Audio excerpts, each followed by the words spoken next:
छाती उपरे धौली रे गण दुष्कर्म गत काली घटी घटना को नहीं वर्तमान मो सहित अच्छा कांग्रेस मुखपात्र जयश्री पात्र मैडम को आसतु कथा मैम जड़े नारी नेत्री हिसाब से आपको केमी देखुं 2024 खंडगिरी उदयगिरी जो घटना घटी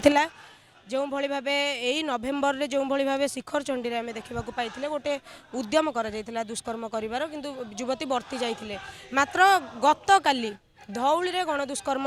होइछि एवं गोटे टूरिस्ट प्लेस सेटा जोठी कि झील मैंने अति मात्रा बुलवाई आसुंच परिवार सहित पिला आसुंच आपण कौ दृष्टि देखुं केते सुरक्षित बोली आपण मन करछन्ती देखंतु प्रथम कथा सुरक्षित तो बिल्कुल नाहंती मु निजे सुरक्षित कि नहीं मु निजे संदेह घेर रोचे आउ आपण यही प्रसंग जदि महिला प्रसंग कहे मु बार बार कहवाई चाहिए यह एक लज्जाजनक कथा देश स्वाधीनता पर आज आम मानकर स्वाधीनता आमको मिलनी आम स्वाधीन एति नुहे जे राति 8टा 9टा पर आम चलिकी जीवु एटा अति संवेदनशील प्रसंग अति लज्जाजनक प्रसंग अति दुखदायक प्रसंग मध्य देखंतु गोपालपुर घटना एटा पुनरावृत्ति घटिला मात्र 8 मास भीतर घटना 8-10 मास भीतर पुणी घटना बाली हरचंडी रे पुरुष बंधु आगे गण दुष्कर्म पूरी बाली हरचंडी रे वर्तमान आपण देखंतु धौली रे समान घटना धौली रे मध्य पुरुष बंधु को बांधी गण दुष्कर्म आईन मंत्री कहते आम त्वरित एक्शन नौ 24 घंटा एक्शन नौ जदि त्वरित एक्शन नौ 24 घंटा एक्शन दौच जेल फेरंता मुख्य अभियुक्त फेरार कहीं उत्तर रखु आईन मंत्री महिला को खाली गोटे कथा कहीदेवाई चाहिए आपण ओडिशार जो भी जिले में आखि पकेबे मयूरभंज रे दुष्कर्म गण दुष्कर्म खोद मुख्यमंत्री जिले में आपण जदि देखिए गण दुष्कर्म दुष्कर्म मारी दि जाउची मालकानगिरी 3 जन शिशु को दुष्कर्म भुवनेश्वर उपर को आखि पकातु 10 दिन भितर 3-3टी केस गोटे बाघमारी अंचल नाबालिका को गण दुष्कर्म सी माने मृत्यु सहित लड़िला हस्पिटाल तापर तार 2 दिन जाइए कि नहीं आपड़ देखिए भरतपुर अंचल घरे पशि नाबालिका को दुष्कर्म तार 2 दिन जाइए कि नहीं धौली अंचल गण दुष्कर्म भुवनेश्वर स्थित या सेप्टेम्बर मसरे गोटे नारी सुरक्षा 2025 रिपोर्ट महिला जातीय महिला कमिशन द्वारा प्रकाश करा जाइथिला 31टी सहर थिला 12,770 महिला से पार्टिसिपेट करथिले सेथिरे भुवनेश्वर सहर मध्य थिला 12,770 रु 31टी सहर भितर भुवनेश्वर थिला प्रति सहर 411 जन लेखा महिला पड़िले भुवनेश्वर मध्य 411 जन को मतामत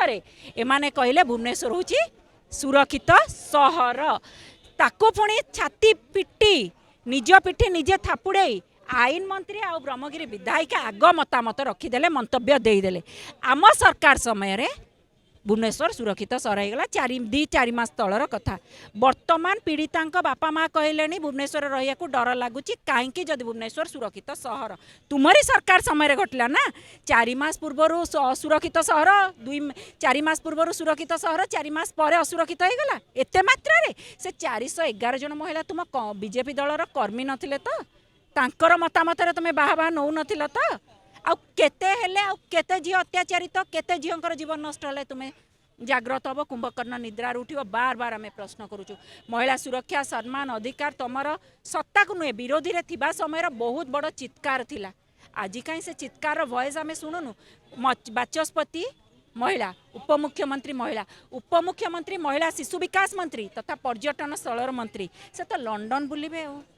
से सीना ओडिशार पर्यटन स्थल बुलिले हम तांको निज पुरी जिले में बाली हरचंड एत बड़ घटना घटीगला नीरव द्रष्टा निज अंचल बुलंतु आपण खंडगिरी उदयगिरी फोटो सेशन कले किछि हबनी कि विरोधी मानकर ट्वीट रे दिदाड़ी ट्वीट लिखिदे नाली आखि देखेले उपमुख्यमंत्री महोदय किछि हबनी प्रथमे जदि किए गादी छाड़ुची आपण गादी छाड़ंतु जेतेबेले 18 मास तले नुआ सरकार आसिला सेतेबेले प्रथम गुरुत्व दौथिले नारी सुरक्षार कथा कहूथिले जे राज्य रे जो भली भाबे नारी प्रति असदाचरण बढ़ी चली घर हिंसा बढ़ी चलता सबको नहीं सरकार तरफ आसीथिले जे नारी सुरक्षा को प्रथमे गुरुत्व देबे बोली आपण केते को दृष्टि देखुछन या कोन सतर सफल होईचे सेतिक मात्र आपण जदि सफल होईची ताले रेकॉर्ड काई भांगुची प्रति जगह रेकॉर्ड भांगुची महिला निर्यातना ओडिशार आपण भुवनेश्वर छाती उपर राजधानी छाती उपर सरकार को नाक तले नुहे प्रति जगह रेकॉर्ड भांगुची कहीं आज्ञा रेकॉर्ड भांगुची जदि आज से कार्यानुष्ठान नहीं था दृष्टांतमूलक कार्यानुष्ठान नहीं थांते ताले ए स्थिति आज उपजी न था आज्ञा आपन को मो स्पष्ट भाव कही रखापी चाहिए आईन मंत्री कहते आम फास्ट ट्रैक कोर्ट कथा चिंता करुचु विचार करुचु विचार कौन करिवो महिला निर्यातना रेकर्ड भांगी सारे आपण पदुटिए कहले ना पदुटिए कहले ना काली कि फास्ट ट्रैक कोर्ट तुरंत कार्यकारी हम तुरंत हम आम विचार करुचु करू कार्यकारी करू भितर आकाश पाताल फरक अच्छे आ तुम कथार अनेक सफलता बेले कार्य अनेक विफलता रही। आम सहित थिले कांग्रेस नेत्री जयश्री पात्र गतकाली जो पर्यटन स्थली उपर जो धौली गण दुष्कर्म घटी ता विषय एवं राज्य रे वर्तमान शासन व्यवस्था भितर महिला केते सुरक्षित ताकू नहीं कैमरामैन प्रताप मु शुभांगी मोबाइल न्यूज।